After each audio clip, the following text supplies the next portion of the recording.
की जननी है। जिस समय आपके भीतर अहंकार आ गया, मान लीजिए कि आपके विनाश का बीज प्रारंभ हो गया। मैं यह कोट करना चाहूंगा कि जो रावण था वो वेदों का ज्ञाता था, प्रकांड पंडित था और कई रिद्धियां सिद्धियां उनके पास, यानी एक महान व्यक्तित्व था। लेकिन अहंकार के वशीभूत होकर के उनका अंत हुआ, वो बदनाम हुए, सती सीता माता का हरण किया और आज उस अहंकार के वशीभूत कितनी शताब्दियां हो गई है कि उसका पुतला जलाया जाता है कि बुराई पर भलाई की जीत कह के जलाया जाता है। राम की जीत, रावण पे जीत के नाम से, यानी एक अवगुण के कारण शताब्दियों शताब्दियों से जो है वह जो है बदनाम हो गया। इसीलिए अहंकार को जन्मने मत दो। अब ये अहंकार जन्मता कैसे है ये हम आपको बताना चाहते हैं, क्योंकि बताए बिना आपको कैसे मालूम पड़ेगा कि वो कौन कौन से उद्गम स्थल है, कौन कौन से सोर्स है जहां से अहंकार जन्मता है। तो हमारे वो धार्मिक ग्रंथों के अंदर 8 तरह के मद बताए गए हैं। जाति, कुल, बल, ज्ञान, ऐश्वर्य, रूप, समृद्धि, ये 8 तरह के जो हमारे मद हैं, इनसे अहंकार पैदा होता है।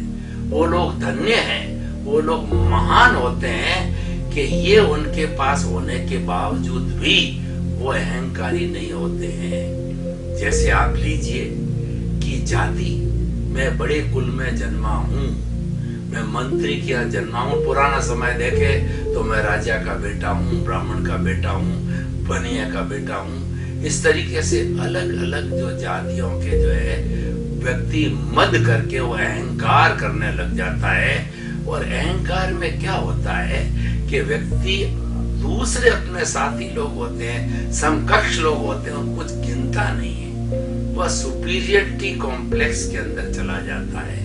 और अहंकार में बुराई है, ये चंडाल चौकड़ी है हमारी भारतीय ग्रंथों के अनुसार कि क्रोध, अहंकार, माया, लोभ, ये चंडाल चौकड़ी है।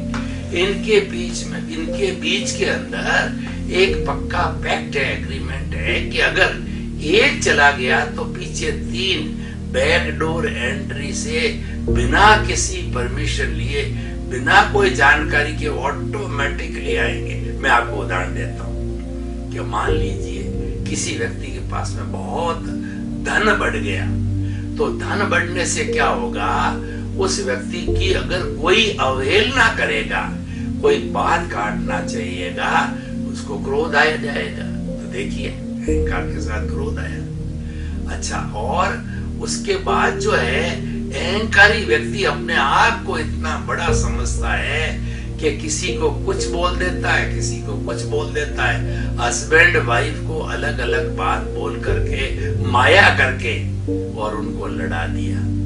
पार्टियों के बीच में माया करके लड़ा दिया, मिसअंडरस्टैंडिंग पैदा कर दी उसने। अहंकारी व्यक्ति ने वो मिसअंडरस्टैंडिंग सारी माया है वो लड़ा दिया।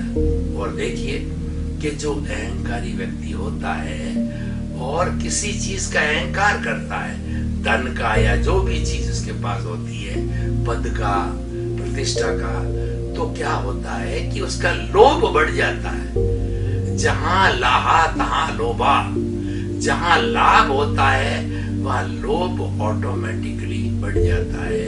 तो लोभ बढ़ गया, इसका मतलब वो और जो है उसको चाहे धन हो, चाहे पद हो, चाहे प्रतिष्ठा हो, और अधिक पाने का कोशिश करेगा।